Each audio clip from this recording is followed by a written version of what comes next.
ഇതാ കഴിഞ്ഞ ദിവസം മലപ്പുറത്ത് വിവാഹം കഴിഞ്ഞിട്ട് വെറും 6 ദിവസമായിട്ടേ ഉള്ളൂ നവവധുവിനെ ഭർത്താവ് അവരുടെ കിടപ്പറയിലും മറ്റും വെച്ച് ക്രൂരമായിട്ട് ആക്രമിക്കുന്നു. ദേഹമാസകലം മുറിവുകളോട് കൂടിയിട്ട്, അതുപോലെ തന്നെ അവരെ കുമിച്ചു നിർത്തിക്കൊണ്ട് നട്ടലിൽ ക്രൂരമായിട്ട് മർദ്ദിക്കുന്നു.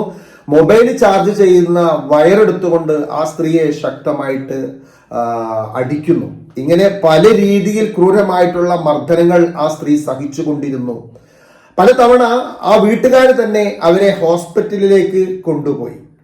പിന്നീട് സഹിക്കവയ്യാതെ ആ കുട്ടി മൊബൈലിൽ വിളിച്ചുകൊണ്ട് തന്റെ വീട്ടുകാരോട് കരഞ്ഞ്, ഈ കരച്ചിലിൽ എന്തോ പന്തികേട് തോന്നിയപ്പോഴാണ് വീട്ടുകാർ അവിടെ ചെല്ലുന്നതും അവിടുത്തെ അവസ്ഥകൾ മനസ്സിലാക്കി ആ കുട്ടിയെ അവരുടെ വീട്ടിലേക്ക് തിരിച്ചു കൊണ്ടുവരുന്നത്. കൊണ്ടുവന്നപ്പോഴാണ് ഇത്രയും മാരകമായ രീതിയിലുള്ള ക്രൂരതകൾ നിറഞ്ഞ സംശയരോഗിയായിരുന്നു അവരുടെ ഭർത്താവെന്ന് അവർ തിരിച്ചറിയുന്നത്. അങ്ങനെ ചോദിച്ചറിഞ്ഞപ്പോൾ അവരെ വളരെ ശക്തമായ രീതിയിൽ മർദ്ദിക്കുകയും അതുപോലെ തന്നെ അവരെ രാത്രി കിടന്നുറങ്ങുന്ന സമയത്ത് തലയിലെടുത്ത് മുഖത്ത് വെച്ചിട്ട് കൊല്ലാൻ ശ്രമിച്ചിട്ടുണ്ട്. സ്ത്രീധനം ചോദിച്ചിട്ട് ഒരുപാട് ആക്രമിച്ചിട്ടുണ്ട്. പിന്നെ സൗന്ദര്യത്തിന്റെ പേരിൽ തന്റെ സുഹൃത്തുക്കളൊക്കെ വരുന്ന സമയത്ത് ഇവർക്ക് ഭയങ്കര സംശയമാണ്. വേങ്ങര സ്വദേശി, ഭർത്താവിന്റെ പേര് ഫായിസ് എന്നാണ്. വേങ്ങര സ്വദേശിയാണ്, ഭർത്താവിന്റെ പേര് ഫായിസ് ആണ്. ഫായിസിനെ ഇതുവരെ പോലീസ് അറസ്റ്റ് ചെയ്തിട്ടില്ല. അവര് പറയുന്നത് അവനെ കാണാനില്ല, അവൻ വിദേശത്തേക്ക് മുങ്ങിയിട്ടുണ്ട് എന്നൊക്കെയാണ് പറയുന്നത്. അവർ വനിതാ സെല്ലിലും അതുപോലെ തന്നെ ഒരുപാട് സ്ഥലങ്ങളിലേക്ക് കേസും കാര്യങ്ങളൊക്കെ കൊടുത്തിട്ട് വേണ്ട രീതിയിൽ അതിന് ഒരു പരിഗണന ഉണ്ടായിട്ടില്ല എന്ന് പറഞ്ഞ് അവര് നേരിട്ട് ഹൈക്കോടതിയിലേക്ക് അതിന്റെ കേസൊക്കെ ഫയൽ ചെയ്തുകൊണ്ടിരിക്കുകയാണ്. അപ്പൊ ചുരുക്കി പറഞ്ഞാൽ ഇങ്ങനെ ഓരോ ദിവസവും ക്രൂരതകൾ നിറഞ്ഞ ഓരോ വാർത്തകൾ നമുക്ക് മുന്നിൽ കാണുകയാണ്. കേരളത്തിലാവട്ടെ, കേരളത്തിന് പുറത്താകട്ടെ, അതിന്റെ അപ്പുറത്ത് ഹൈദരാബാദില് പ്രണയത്തിൽ നിന്ന് പിന്തിരിപ്പിച്ച ആ മകളുടെ, അതായത് ആ കുട്ടിയുടെ അച്ഛനെയും അമ്മയെയും കാമുകൻ എന്ത് ചെയ്യാണ്? ചെന്നിട്ട് കത്തിയുമായിട്ട് കുത്തിക്കൊല്ലുകയാണ്. നോക്കണം, മകളെ പ്രണയത്തിൽ നിന്ന് പിന്തിരിപ്പിച്ചതിന്റെ ദേഷ്യം തീർക്കാൻ അവര് കിടന്നുറങ്ങുന്ന സമയത്ത് ചെന്ന് കത്തിയുമായിട്ട് അച്ഛനെയും അമ്മയെയും വധിക്കുന്നു. അതുപോലെ തന്നെ ഡൽഹിയിൽ നടന്ന ഒരു മനസ്സ് വല്ലാതെ വേദനിപ്പിക്കുന്ന ഒരു വാർത്തയാണ്. പ്രസവിച്ചിട്ട് 3 ദിവസമായിട്ടുള്ളൂ, വെറും 3 ദിവസം ഇരട്ട കുഞ്ഞുങ്ങൾക്കാണ് ജന്മം നൽകിയത്. പക്ഷേ പെൺകുട്ടികളായതിന്റെ പേരിൽ ഭർത്താവ് ആ കുഞ്ഞുങ്ങളെ കഴുത്ത് ജരിക്കി കൊല ചെയ്യുകയാണ്. അതേപോലെ തന്നെ ഇപ്പൊ അടുത്ത ദിവസം കുറച്ച് സമയങ്ങൾക്ക് മുന്നേ ഡൽഹിയിൽ നടന്ന മറ്റൊരു ക്രൂരമായിട്ടുള്ള ഒരു വാർത്തയാണ്. കുഞ്ഞുങ്ങള് തന്റേതല്ല എന്ന് സംശയിച്ചിട്ട് ഭർത്താവ് ആ കുഞ്ഞുങ്ങളെ എടുത്തിട്ട് വയലിൽ കൊണ്ടുപോയിട്ട് കത്തിക്കുക.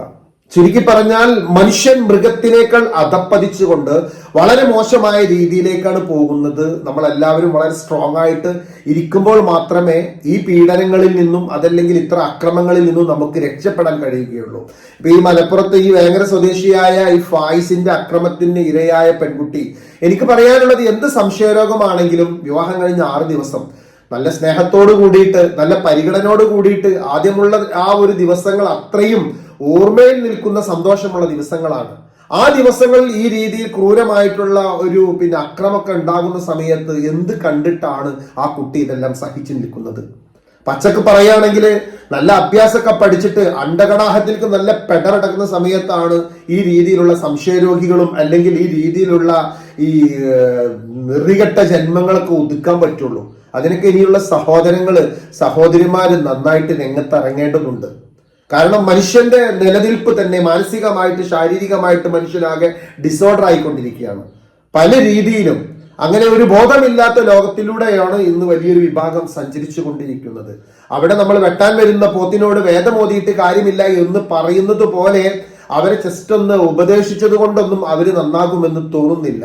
അപ്പൊ ആ ഒരു സാഹചര്യത്തിലൊക്കെ കുറച്ച് കൈക്കരുത്തോട് കൂടിയിട്ട് സ്ട്രോങ് ആയിട്ട് നമുക്ക് നിൽക്കാൻ കഴിയണം. അതല്ലാതെ ക്രൂരമായിട്ട് ഇങ്ങനെ മണിയറയിലൊക്കെ ഇട്ടിട്ട് കിടപ്പറയിലൊക്കെ ഇട്ട് ആക്രമിക്കുന്ന സമയത്ത് അവിടെ കണ്ണീരൊലിപ്പിച്ച് ഇരിക്കുന്നതാണ് നിങ്ങളുടെ ലൈഫ് എങ്കിൽ തീർച്ചയായിട്ടും അതിനൊന്നും ഈ രീതിയിൽ ക്രൂരമായിട്ട് ആക്രമിക്കുന്നവർ ആ കണ്ണീരിനൊന്നും വില കണ്ടോളണം എന്നില്ല. അപ്പൊ അതുകൊണ്ട് തന്നെ പ്രിയപ്പെട്ട സഹോദരിമാരോട് പറയാനുള്ളത്, ദാമ്പത്യ ജീവിതം എന്നുള്ളത് ഇങ്ങനെ ആട്ടും തൂപ്പും തല്ലും വർത്തമാനും അതുപോലെ തന്നെ നിങ്ങളുടെ നട്ടല് അടിച്ചൊടിക്കാനുള്ളതൊന്നും അല്ല. ഈ രീതിയിൽ തുടക്കത്തിൽ തന്നെ ഇങ്ങനെയാണ് എങ്കിൽ നാളെ ഒരു കുഞ്ഞുമായിട്ട് ജീവിക്കുന്ന സമയത്ത് എന്തായിരിക്കും ആ കുടുംബത്തിന്റെ അവസ്ഥ, അല്ലെങ്കിൽ എങ്ങനെയുള്ള ഫാമിലി ആയിരിക്കും അത്? അതിൽ ജനിച്ച കുഞ്ഞ് എന്ത് കണ്ടിട്ടാണ് വളരുന്നത്? എല്ലാവരുടെയും കുടുംബത്തിൽ പ്രശ്നങ്ങളുണ്ട്, പ്രതിസന്ധികളുണ്ട്, ഇല്ല എന്ന് പറയുന്നില്ല. പക്ഷേ അതൊക്കെ ഒരു ചെറിയ രീതിയിൽ സൗന്ദര്യ പിണക്കായിട്ട് പോകുന്നതിനപ്പുറം ഈ രീതിയിലെല്ലാം സ്ത്രീധനം ചോദിച്ചിട്ടും അതുപോലെ തന്നെ സംശയത്തിന്റെ പേരിലും സ്വന്തം സുഹൃത്തുക്കൾ വീട്ടിലേക്ക് വരുമ്പോൾ പോലും ഇവർക്കൊക്കെ സംശയങ്ങളാണ്. നിങ്ങൾ ഒരിക്കലും ഇവരെ ഒന്നും പ്രതീക്ഷിച്ചിട്ട് ജീവിക്കരുത്. അങ്ങനെ കഴുകിയാൽ വൃത്തിയാവാത്ത കാട്ടങ്ങളാണെന്ന് തിരിച്ചറിഞ്ഞാൽ തീർച്ചയായിട്ടും നമ്മൾ പക്വതയോടുകൂടി തിരിച്ചറിവോടുകൂടി ചിന്തിച്ചുകൊണ്ട് ഉടനെ നമ്മൾ എന്ത് ചെയ്യണം? നമ്മുടെ ജീവൻ രക്ഷപ്പെടുത്തണം ആദ്യം. അതിനുശേഷം വളരെ സ്ട്രോങ് ആയിട്ട് മറ്റൊരു ജീവിതത്തിലേക്ക് പോകണം. അല്ലാതെ ഒരൊറ്റ ഒരു വിവാഹം മാത്രം, അല്ലെങ്കിൽ ഒരു വിവാഹം കഴിഞ്ഞു അബദ്ധം പറ്റിപ്പോയി ഇത് ഇങ്ങനെ സഹിച്ച് ജീവിക്കാം, തല്ലാണെങ്കിലും വെട്ടാണെങ്കിലും കുത്താണെങ്കിലും മരണമാണെങ്കിലും അങ്ങനെയൊന്നും ചെയ്യരുത്. നമുക്ക് മുന്നിൽ ഒരു വാതിൽ അടക്കപ്പെടുമ്പോൾ 100 വാതിലുകൾ നമുക്ക് മുന്നിൽ തുറക്കുന്നുണ്ട്. പക്ഷെ അടഞ്ഞ വാതിലിന് നേരെ നോക്കി നിൽക്കുന്നത് കൊണ്ടാണ് തുറന്ന വാതിലുകൾ കാണാതെ പോകുന്നത് എന്ന് നാം ഒരുപാട് കേട്ടിട്ടുണ്ട്. അത് സത്യമാണെന്ന് വിശ്വസിക്കുക. ഇനി മറ്റൊരു ദാമ്പത്യമില്ലെങ്കിലും ജീവിതമുണ്ടല്ലോ. എന്തിനാണ് നമ്മളോട് ഒരിക്കലും സ്നേഹം കാണിക്കാത്ത ഒരു കുടുംബം, അല്ലെങ്കിൽ ഒരു ഭർത്താവ് എന്ന് പറയുന്ന വ്യക്തിക്ക് വേണ്ടി നമ്മൾ ഇത്രമാത്രം സങ്കടപ്പെട്ട് വിഷമിച്ച് ത്യാഗം സഹിച്ചിട്ട് അവിടെ നമ്മുടെ സ്വന്തം വിലപ്പെട്ട ജീവൻ പോലും ഇല്ലാത്തൊരവസ്ഥ, രാത്രി ഉറങ്ങുന്ന സമയത്ത് തലയുടെ മുഖത്ത് വെച്ച് കൊല്ലാൻ നോക്കുക എന്നൊക്കെ പറഞ്ഞാൽ എന്ത് വിശ്വാസത്തിലാണ് ഈ കുട്ടികളൊക്കെ ഇത്തരം ഭർത്താക്കന്മാരുടെ കൂടെ കിടന്നുറങ്ങുക? സംശയരോഗം മാരകമാണ്. അത് ചികിത്സിച്ച് ഭേദമാക്കുക എന്നുള്ളത് കഠിന പ്രയത്നമാണ്. നിങ്ങൾ അതിന് റിസ്ക് എടുക്കേണ്ട. നിങ്ങൾ റിസ്ക് എടുക്കും തോറും സംശയങ്ങൾ കൂടും. അതിനപ്പുറം നിങ്ങളുടെ ജീവൻ തന്നെ ഭീഷണിയുള്ളതായി തീരും. എന്തുമാകട്ടെ, ഈ വാർത്തകളൊക്കെ നമ്മുടെ മുന്നിലേക്ക് പറയുന്ന സമയത്ത് ഞാൻ എപ്പോഴും പറയാറുണ്ട്, ഇതിന്നൊക്കെ പാഠങ്ങൾ ഉൾക്കൊള്ളേണ്ടതുണ്ട്. പ്രണയത്തിൽ നിന്ന് കുട്ടികളെ പിന്തിരിപ്പിക്കുന്ന സമയത്താണെങ്കിലും, അതല്ലെങ്കിൽ സംശയരോഗമാണെങ്കിലും, അതല്ല പെൺകുഞ്ഞിന് ജന്മം നൽകിയതിന്റെ പേരിൽ ആ കുഞ്ഞുങ്ങളെ നശിപ്പിക്കുന്ന സമയത്തും എല്ലാവരും ഒന്ന് ചിന്തിക്കുക.